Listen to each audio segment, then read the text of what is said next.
Kuala Terengganu. Assalamualaikum, salam sejahtera. Terima kasih Datuk Yang di-Pertua. Soalan saya, soalan nombor 6. Sila Menteri. Selamat pagi dan salam sejahtera. Terima kasih Tuan Yang di-Pertua.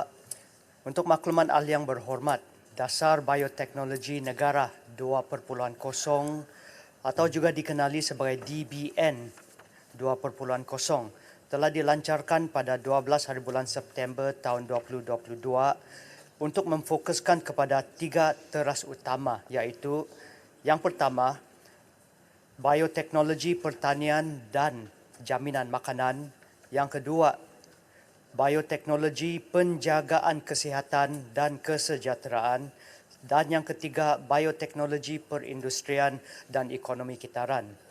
Mesti melalui Malaysian Bioeconomy Development Corporation Sdn Bhd atau dikenali sebagai Bioeconomy Corporation bertindak sebagai pelengkap ekosistem bioteknologi yang memfokus kepada pengkomersialan dan pembangunan industri bioteknologi dalam menarik pelaburan sektor swasta bekerjasama dengan kerajaan dalam menyumbang kepada pertumbuhan ekonomi negara yang mampan selain menangani cabaran-cabaran yang melanda ekonomi negara.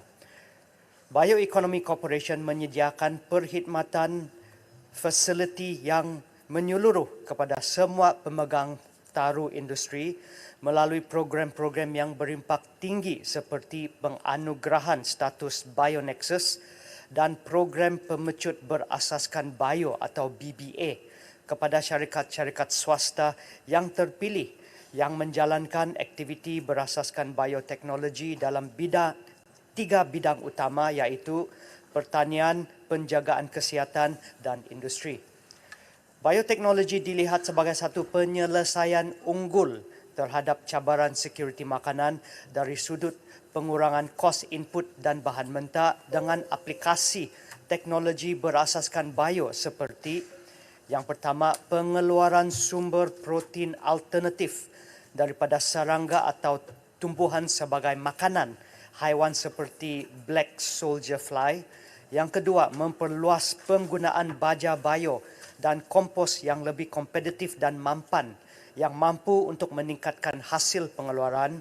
Yang ketiga, daging dikultivasikan ataupun cultured meat dengan izin sebagai alternatif daging asal. Yang keempat, peningkatan biak bakar tanaman utama seperti padi dan sayur-sayuran kontan menggunakan teknologi aruhan bagi meningkatkan produktiviti dan lebih rintang penyakit. Dan yang kelima, memperluaskan pengeluaran makanan berfungsi daripada tumbuhan alternatif seperti kacang pol, moringa dan lain-lain.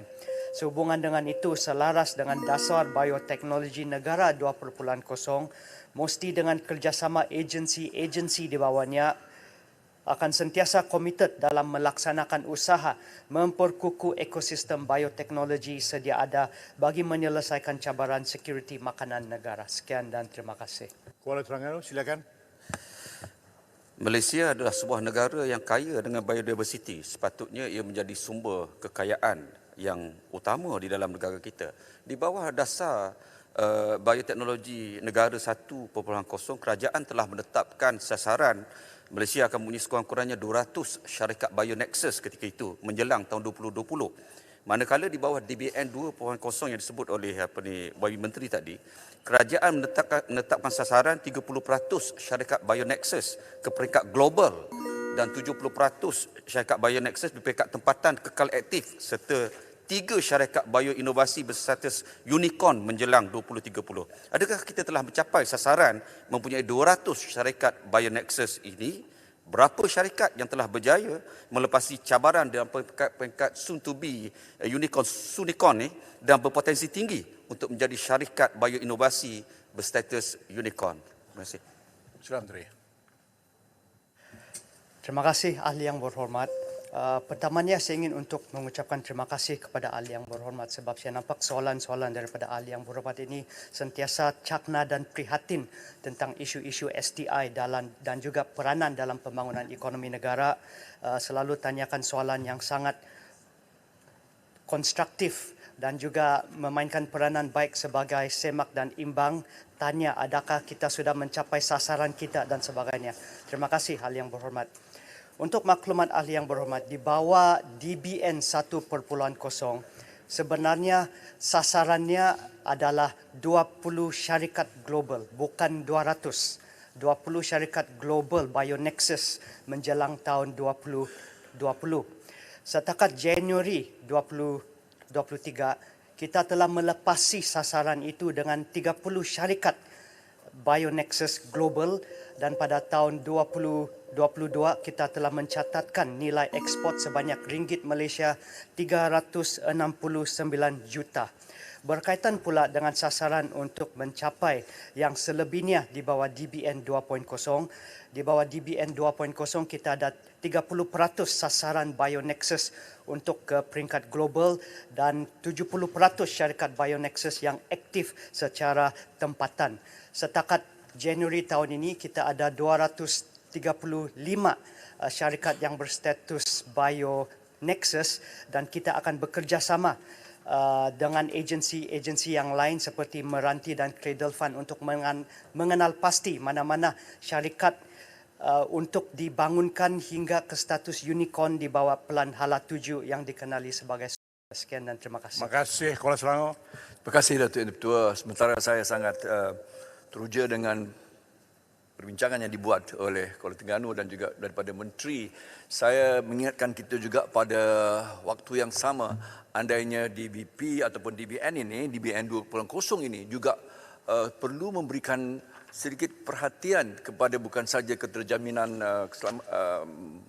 pemakanan, tapi juga dari sudut health security, Datuk Yang Ketua, dari sudut biosecurity, dari sudut biodefense dan biosecurity ini yang juga memerlukan satu penumpuan daripada dasar biotek negara ini. Apakah ada di sana ujuran ke depan supaya kita memerhatikan pelepasan biological war, ya, seperti anthrax, seperti pelbagai yang lain, smallpox.